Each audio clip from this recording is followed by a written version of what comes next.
Почитувани гости, почитувани колеги пратеници, почитувана јавност,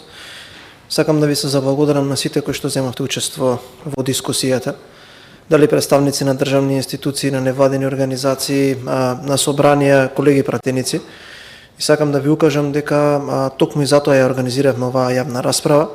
Ова законско решение кое што влезе во парламентот, подпишано од многумина пратеници, беше и во суштина и ние го разбиравме како платформа која што ќе биде понудена, нашата намера ќе биде некако напишана во законски текст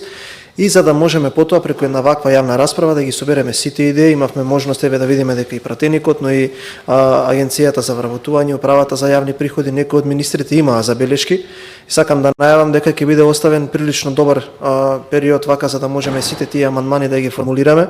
и нели нормално заедно на крај да направиме едно законско решение кое што ќе го изгласаат сите пратеници во собранието, биејќи е нешто со кое што се соочуваме и е барање 34 години, а ние пишувајќи го овој текст, нормално знаејќи дека не сме експерти во сите области, дека сме отворени за дискусии и примаме различни сугестии, сакавме да постигнеме три цели, односно една трипартитна согласност помеѓу најголемите контрибутори во економскиот систем, а тоа е како да успееме да ги направиме задоволни и работниците, и работодавачите, но и државата, што претпоставувавме дека ќе постигнеме со ова законско решение. Сите сме свесни дека има огромна категорија на граѓани кои што се активни во сивата економија, иако ја видите добро анализата на економскиот систем во Македонија, секако господинот Костадинов е експерт за тоа и знае многу подобро од сите нас, дека 1/3 од целата економија во оваа држава припаѓа на неформалната економија и на таков начин ние сакавме да најдеме начин како динамично, креативно да можеме и во тој дел од сивата економија да влеземе и како да го легализираме огромниот дел на средства кои што се одеваат таму, но и да ги заштитиме работниците кои што се на некаков начин присутни во тој дел. Сакавме да бидеме директни и ќе спремеме еден пакет на закони во кои што многу скоро од сега ќе влезат и други закони кои што ќе го регулираат и фриленсингот и така натака, заради тоа што сметаме дека сите треба да добијат еднакви шанси за да бидат и застапени на пазарот на трудот, но и да ги застапиме интересите и на сите други, највеќе на државата која што нели нормално треба да има дел од секој овој однос во насока на наплаќање и прибирање на давачките. Ке се повторам уште еднаш со сите колеги, но сакам да бидам концизен и јасен. Ова е закон за сезонска или привремена работа. А зошто се офатени тие три дејности, односно земјоделството, угостителството и како се викаше тоа стручно дејности на домаќинство од работодавач, бидејќи кога ќе направите една анализа во земјите од соседството и таму каде што е имплементиран овој закон, точна е констатацијата дека доколку овој опфат се прешири премногу, тогаш ќе им дадете можност да работодавачите креативно можеби да наоѓаат начини како да ги изигруваат овие дејности и да направите еден дисбаланс помеѓу системот на вработените, исто како што се случи во Република Србија кога исто ваков закон го додадоа градежништвото. Во истиот тој момент се случи еден таков дисбаланс да заради поповолните услови на сезонско ангажирање на работници се случи масовно одјавување на работниците од тој сектор и пријавување по поповолниот закон и на тој начин вие му давате на некој услов, му давате основа во законските регулативи да злоупотребува. Ние не сакавме тоа да се случи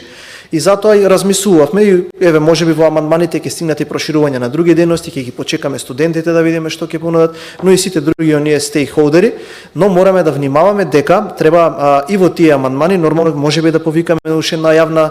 дискусија, еве да не биде расправа, да ги викне да видиме и стручната фела што ќе ни каже, особено од Агенцијата за вработување, да сите оние дејности кои што ќе бидат инволвирани во овој закон не го изместат другиот систем кој што е регулиран, како што кажа колегата Станковиќ, и во законот за работни односи. Значи, ние треба да дадеме можност, но не треба да создадеме перспектива да некој го измести целокупниот сложен систем кој што е така поставен, бидејќи така кажува искуството. Сега, овие три дејности во разговор со сите оние,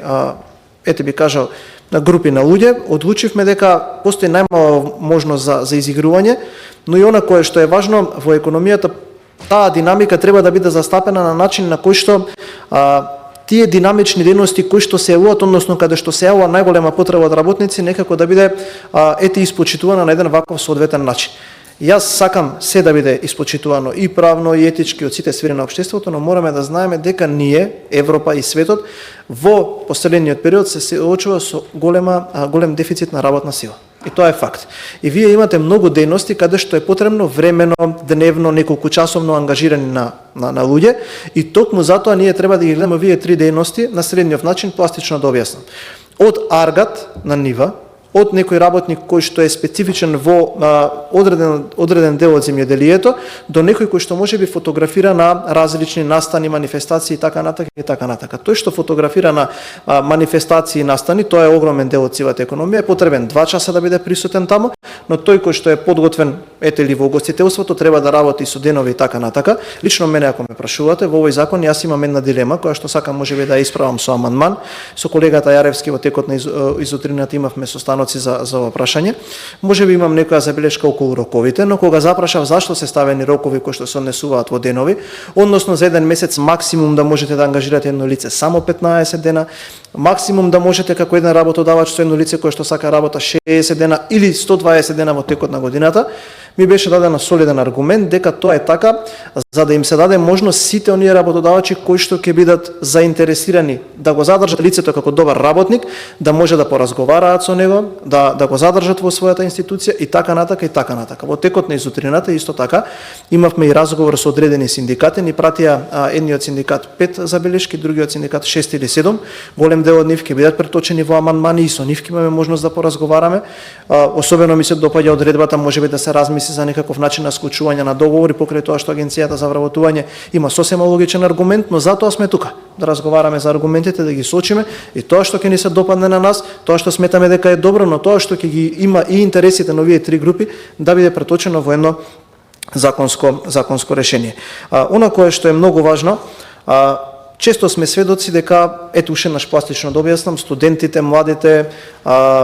и пензионерите се активни на пазарот на трудот. Тоа е така заради тоа што во летните месеци голем дел од оние кои што се присутни во угостителскиот сектор, го земам како пластичен пример, не мора да значи дека само во тој, има и во други сектори, дали одат надвор во земјите од Западна Европа или во туристичките земји кои што имаат поголема понуда за ангажирање на овие лица, и сведоци сме, и тоа е факт, дека дури и кај Охридското крајбрежје и така натаму, вие имате луѓе кои што гледате дека или се малолетни, или се студенти, или некаде особено во секторот на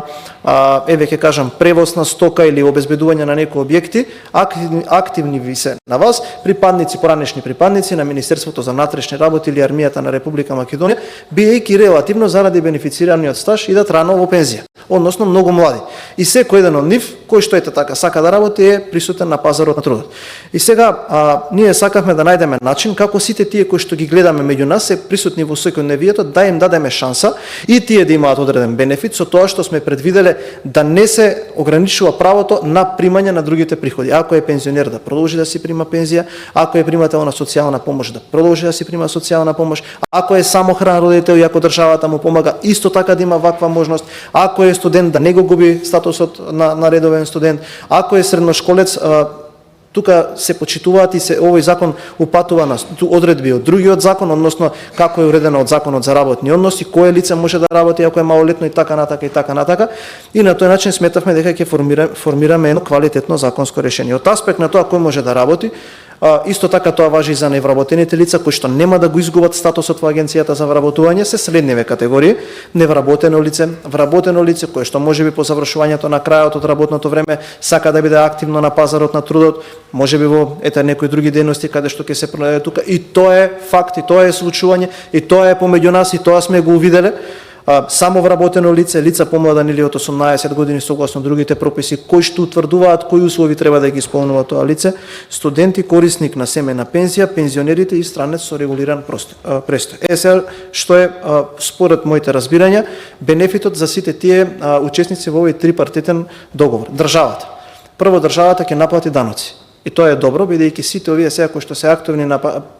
овој дел од општествената сфера како пазар на трудот и кои што ги гледаме секаде околу нас. Буквално секаде ги гледаме лицата, и сега наш избор дали ќе продолжиме тоа да го гледаме. Тие ќе имаат никакви предонеси кои што ќе ги наплатат, нема да бидат никако заштитени, а државата нема да наплаќа никакви давачки. Ние сметавме дека тука веќе треба да направиме еден бенефит за државата и да си го наплаќа данокот кој што и како ќе влезе доколку овие лица ги внесеме во систем по мои некои предвидувања. Мислам дека околу 20.000 лица ќе успееме да ги внесеме во систем на ваков начин кој што ќе креираат профили во Агенцијата за вработување, ќе бидат можност да бидат платени, соодветно на тоа да се плати данок, тие лица да добијат некои други поволности, така натака. Втората работа е работникот, правата кој што ќе ги добие по однос на овој закон. прво нема ништо да изгуби, све ќе му се ќе продолжи како право кое што сега го има, а второ за ова може да добие дополнителни придонеси кои што тоа може на крај да му значат изголемување на основица на некои други права кои што ги добива од државата и на крајот стопанството, македонското стопанство ќе добие повеќе работници, бидејќи сите тие компании кои што ќе седнете со нив да разговарате, кои што плаќаат даноци, ја движат оваа држава напред, имаат потреба од однесување на нови работници на пазарот. Квалификувани, неквалификувани или како ќе одлучат тие, сепак се дава една добра можност. Јас сметам и ве повикувам отворено, колку што е можно повеќе амандмани нека има, да дискутираме за ова, да направиме едно законско решение во кое што на крајот сите 120 ќе успееме да направиме еден закон кој што сето на кој што е досега 3-4 годишно барање од сите категории на граѓани ќе можеме да го легализираме и да го ставиме во систем. Ви благодарам и се извинувам што го надмина времето.